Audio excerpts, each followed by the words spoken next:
دوستو، کیا آپ جانتے ہیں کہ وہ کون سا گناہ تھا جو حجاج بن یوسف کی موت کا سبب بنا؟ حجاج بن یوسف حافظ قرآن تھا۔ وہ تہجد کی ایک رکعت میں 10 سپاروں کی تلاوت کرتا تھا، باجماعت نماز پڑھتا تھا اور شراب اور زنا سے دور بھاگتا تھا، لیکن انتہائی ظالم تھا۔ جب اس کی موت آئی تو انتہائی عبرتناک موت آئی۔ السلام علیکم ناظرین، میں ہوں جمال ارشد اور آپ دیکھ رہے ہیں ونڈر ورلڈ۔ دوستو، حضرت سعید بن جبیر جو کہ ایک تابعی بزرگ تھے نے ایک دن ممبر پر بیٹھے ہوئے یہ الفاظ ادا کیے کہ حجاج ایک ظالم شخص ہے۔ ادھر جب حجاج کو پتہ چلا کہ آپ میرے بارے میں ایسا گمان کرتے ہیں تو آپ کو دربار میں بلایا اور پوچھا، کیا تم نے میرے بارے میں ایسی باتیں بولی ہیں؟ تو آپ نے فرمایا، ہاں بالکل، تو ایک ظالم شخص ہے۔ یہ سن کر حجاج کا رنگ غصے سے سرخ ہو گیا اور آپ کے قتل کے احکامات جاری کر دیے۔ جب آپ کو قتل کے لیے دربار سے باہر لے کر جانے لگے تو آپ مسکرا دیے۔ حجاج کو یہ ناگوار گزرا۔ اس نے پوچھا، کیوں مسکراتے ہو؟ تو آپ نے جواب دیا، تیری بے وقوفی پر اور جو اللہ تبارک و تعالیٰ تجھے ڈھیل دے رہا ہے اس پر مسکراتا ہوں۔ حجاج نے پھر حکم دیا کہ اسے میرے سامنے اپنا رخ قبلہ کی طرف کیا اور یہ جملہ فرمایا، اے اللہ، میرا چہرہ تیری طرف ہے، تیری رضا پر راضی ہوں۔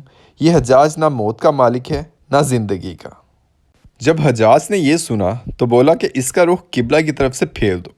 جب قبلہ کی طرف سے رخ پھیرا گیا تو آپ نے فرمایا، یا اللہ، رخ جدھر بھی ہو تو ہر جگہ موجود ہے، مشرق مغرب ہر طرف تیری حکمرانی ہے۔ میری دعا ہے کہ میرا قتل اس کا آخری ظلم ہو، میرے بعد اسی کسی پر مسلط نہ فرمانا۔ جب آپ کی زبان سے یہ جملہ ادا ہوا تو اس کے ساتھ ہی آپ کو قتل کر دیا گیا۔ اتنا خون نکلا کہ دربار تر ہو گیا۔ ایک سمجھدار بندہ بولا کہ اتنا خون تب نکلتا ہے جب کوئی خوشی خوشی مسکراتا ہوا اللہ کی رضا پر راضی ہو جاتا ہے۔ حجاج بن یوسف کے نام سے سب واقف ہیں۔ حجاج کو عبد الملک نے مکہ، مدینہ، طائف اور یمن کا نائب مقرر کیا تھا اور اپنے بھائی بشر کی موت کے بعد اسے عراق بھیج دیا تھا، جہاں وہ کوفہ میں داخل ہوا۔ ان علاقوں میں 20 سال تک حجاج کا عمل دخل رہا۔ اس نے کوفے میں بیٹھ کر زبردست فتوحات حاصل کیں۔ اس کے دور میں مسلمان مجاہدین چین تک پہنچ گئے تھے۔ حجاج بن یوسف نے ہی قرآن پاک پر اعراب لگوائے۔ اللہ تبارک و تعالیٰ نے اسے بڑی فصاحت و بلاغت اور شجاعت سے نوازا تھا۔ حجاج حافظ قرآن تھا، شراب نوشی اور بدکاری سے بچتا تھا۔ وہ جہاد کا دھنی اور فتوحات کا حریص تھا، مگر اس کی تمام اچھائیوں پر اس کی ایک برائی نے پردہ ڈال دیا تھا، اور وہ برائی کیا تھی؟ ظلم۔ حجاج بہت ظالم تھا۔ اس نے اپنی زندگی میں ایک خونخوار درندے کا روپ دھار رکھا تھا۔ ایک طرف موسیٰ بن نصیر اور محمد بن قاسم کفار کی گردنیں اڑا رہے تھے، اور دوسری طرف وہ خود اللہ کے بندوں، اولیاء اور علماء کے خون سے ہولی کھیل رہا تھا۔ حجاج نے 1,20,000 انسانوں کو قتل کیا ہے۔ اس کے جیل خانوں میں ایک ایک دن میں 80,000 ہزار قیدی ایک وقت میں ہوتے تھے، جن میں سے 30,000 عورتیں ہوتی تھیں۔ اس نے جو آخری قتل کیا وہ عظیم تابعی اور زاہد و پارسا انسان حضرت سعید بن جبیر رضی اللہ تعالیٰ عنہ کا قتل تھا۔ انہیں قتل کرنے کے بعد حجاج پر وحشت سوار ہو گئی تھی۔ وہ نفسیاتی مریض بن گیا تھا۔ حجاج جب بھی سوتا، حضرت سعید بن جبیر اس کے خواب میں آ کر اس کا دامن پکڑ کر کہتے کہ اے دشمن خدا، تو نے مجھے کیوں قتل کیا؟ میں نے تیرا کیا بگاڑا تھا؟ جواب میں حجاج کہتا کہ مجھے اور سعید کو کیا ہو گیا ہے۔ اس کے ساتھ حجاج کو وہ بیماری لگ گئی تھی جسے زمیریری کہا جاتا ہے۔ اس میں سخت سردی کلیجے سے اٹھ کر سارے جسم پر چھا جاتی تھی۔ وہ کانپتا تھا۔ آگ سے بھری انگیٹھیاں اس کے پاس لائی جاتی تھیں اور اس قدر قریب رکھتی جاتی تھیں کہ اس کی کھال جل جاتی تھی، مگر اسے احساس نہیں ہوتا تھا۔ حکیموں کو دکھانے پر انہوں نے بتایا کہ پیٹ میں سرطان ہے۔ ایک طبیب نے گوشت کا ٹکڑا لیا اور اسے دھاگے سے باندھ کر حجاج کے حلق میں اتار دیا۔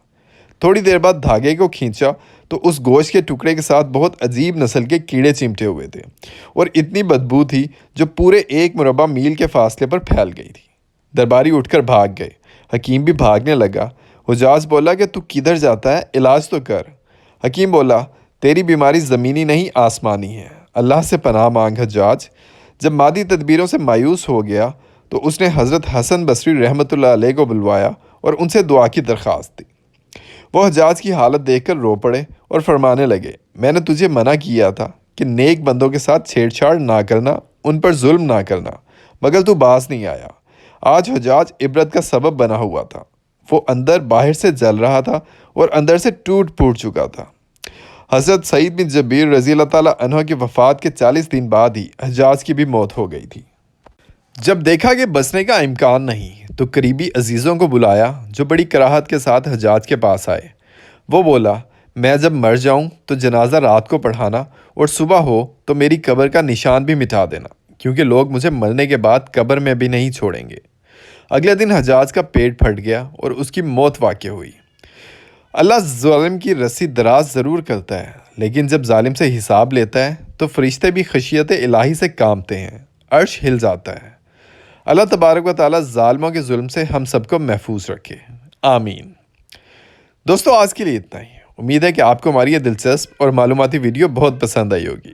مزید دلچسپ اور معلوماتی ویڈیوز دیکھنے کے لیے سبسکرائب کریں ہمارے یوٹیوب چینل ونڈر ورلڈ کو۔ ملتے ہیں اگلی ویڈیوز میں بہت سی نئی اور دلچسپ معلومات کے ساتھ۔ اللہ نگہبان۔